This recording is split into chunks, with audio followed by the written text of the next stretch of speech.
It started small, almost harmless, the kind of thing that didn't even feel like cheating. A skipped appointment here, a little trick with paperwork there.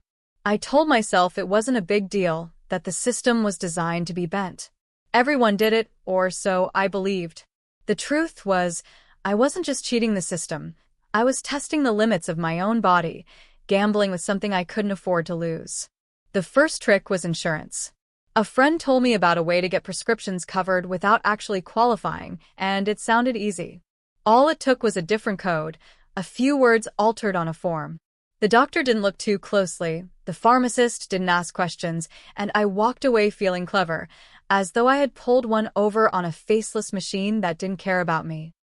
I convinced myself I had won. Then came the shortcuts in fitness. I hated the grind of training, the long hours sweating for results that came too slowly. Why put in the work when there were faster ways? Supplements, powders, miracle hacks whispered about in gyms and forums. I found ways to get them cheap, sometimes even free, by bending the truth about who I was and what I needed. A membership I hadn't paid for in full, a program I wasn't technically eligible for, every little cheat stacked up like trophies. The more I cheated, the more invincible I felt. I strutted around as if I had outsmarted not just the rules, but the very biology of my body. When people asked about my sudden progress, I grinned and said it was discipline, knowing full well it wasn't. I liked the admiration. I liked the lie. But the body keeps score. At first it was subtle, restless nights, a jitter I couldn't shake, a pounding in my chest when I thought I was calm. I ignored it, told myself it was just the price of getting ahead. Then the pains came sharper, harder to dismiss. Muscles tore instead of building. My skin broke out in ways it never had. The energy I thought I was gaining drained from me like water through a sieve. Still, I pushed. I told myself the system was rigged anyway, that no one honest ever got ahead. And maybe that was true, but what I hadn't counted on was how fragile I was underneath all the bravado. One morning, staring at myself in the mirror, I saw not strength but a stranger. My face was drawn, my body wiry and hollowed, my eyes ringed with exhaustion. I had tricked everyone but myself. The worst part wasn't the damage to my body, though that was bad enough. It was the realization that I had built my pride on lies. Every compliment I'd accepted, every nod of respect I'd soaked in, was meant for a version of me that didn't exist. I had cheated the system, yes, but in the process, I had cheated myself out of the one thing that mattered: truth. In the end, there was no dramatic collapse, no cinematic moment of failure. Just a slow unraveling, a steady erosion of the foundation I thought I'd built. The system I had scorned didn't care. It kept moving with or without me. My body, however, remembered every cut corner, every pill, every night I told it to endure what it wasn't built for. And now it demands payment. I wanted to win at all costs. What I didn't realize was that the cost would be me. He used to laugh at the idea of limits. Rules, routines, regulations, they were all things meant to keep other people in place, the kind of people who lacked imagination. He wasn't like them. He was clever, resourceful, willing to bend what they weren't bold enough to touch. At least, that's what he told himself. The first real cheat happened in a doctor's office, years ago. He'd gone in for something minor, a lingering cough, but he walked out with more than just medicine. He had learned the right questions to ask, the right way to phrase things. Chronic discomfort, persistent fatigue, words that opened doors to prescriptions and notes that insurance companies took seriously. One little tweak in his story, and suddenly the system offered him more than it should have. He filled bottles he didn't really need, tucked them away, sold a few, used some when it suited him. No alarms were raised, no punishments came. That was when he realized just how easy it was to trick the system, as long as he wore the mask of a patient in need. The health hacks came later, wrapped in the glossy promises of shortcuts. Online communities raved about them. Powders that claimed to strip fat without effort, injections that promised rapid muscle growth, tiny pills said to sharpen focus and push energy to superhuman levels. Most people hesitated, worried about the side effects or the cost. He didn't.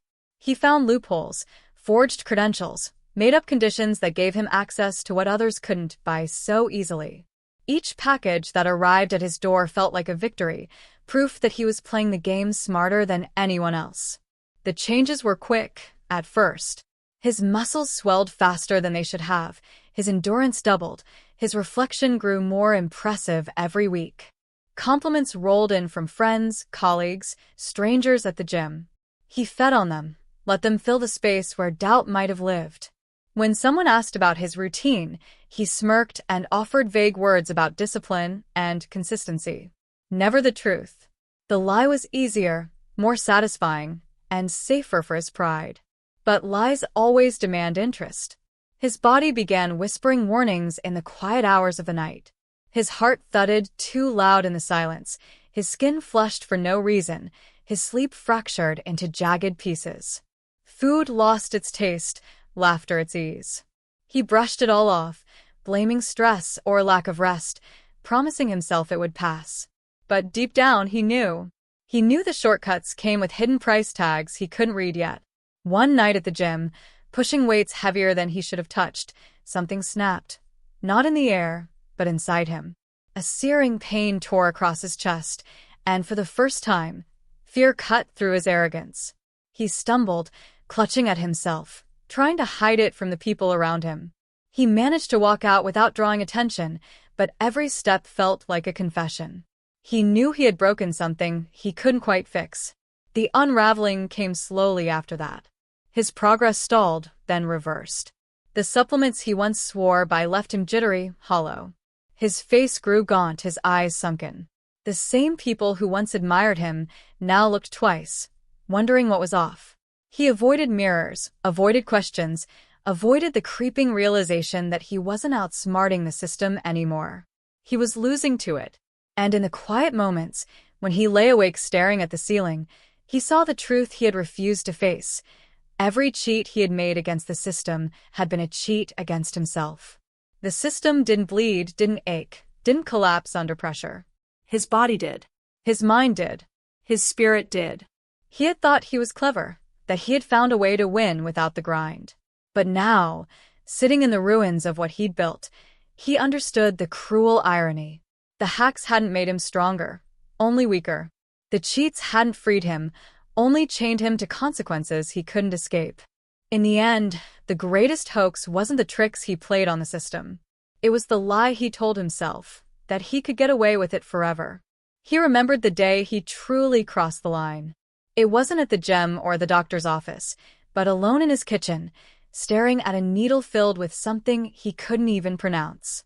The package had come in plain brown wrapping, no instructions except the promises he'd read online. Faster recovery, explosive strength, the edge champions had. His hand trembled as he tapped the air bubbles away, but not from fear, from anticipation. He wanted the power, the shortcut, the feeling of beating the grind. With a long breath, he slid the needle into his skin and told himself this was victory. For weeks afterward, he felt untouchable. His body responded like a machine, lifting heavier, running longer, recovering quicker than ever before. The mirror showed him the body sculpted in half the time it should have taken. People noticed. They clapped him on the back, asked for advice, envied his progress. He gave them stock answers about discipline and diet, and he let them believe. Every lie they swallowed fed the fantasy that he had beaten the system. But the cracks widened. Small things at first. Headaches that split his skull, a sudden flash of rage he couldn't control, nights where his heart galloped in his chest as if trying to escape. He stopped trusting silence because in silence he could hear his body betraying him. His friends started pulling away. Some said he seemed unstable. Others whispered he looked sick even when he flexed in pride. He brushed them off. Weak people always doubted strong ones. Then came the hospital. One morning he collapsed in the shower, the water pooling around him as his body convulsed, jerking in spasms he couldn't stop. He woke hours later to the sterile brightness of a hospital room, a nurse hovering, doctors scribbling notes. Their words fell like stones. Elevated enzymes, organ stress, possible long-term damage. They asked him what he had taken. He lied, of course, mumbling something about supplements. They didn't push. Maybe they already knew. After that, nothing was the same. Workouts felt like punishment rather than progress. His strength dwindled, his body shrinking under the strain of recovery. The very hacks he had depended on became poison in his veins, leaving him weaker, thinner, and older than he should have been. When he walked past the gym mirrors, he looked away. The reflection mocked him. Once the proof of his cleverness, now a reminder of what he had lost. The final blow came when the system he thought he had outsmarted caught up with him. Insurance flagged irregularities, doctors reviewed records, and whispers of fraud trailed him like shadows. Benefits were cut, debts mounted, and the safety net he'd leaned on unraveled thread by thread. He wasn't clever anymore. He was exposed. Sitting in the quiet of his apartment, staring at bottles and syringes he no longer dared touch, he realized what the hoax really was. Not the one he had played on insurance or the doctors or the friends who once admired him. The hoax was the one he had believed, that health could be cheated, that the body could be tricked into giving more than it was built to give. The truth was simple, cruel, undeniable. The system could be bent, but the body always collects its debts. And his body was calling in everything he owed.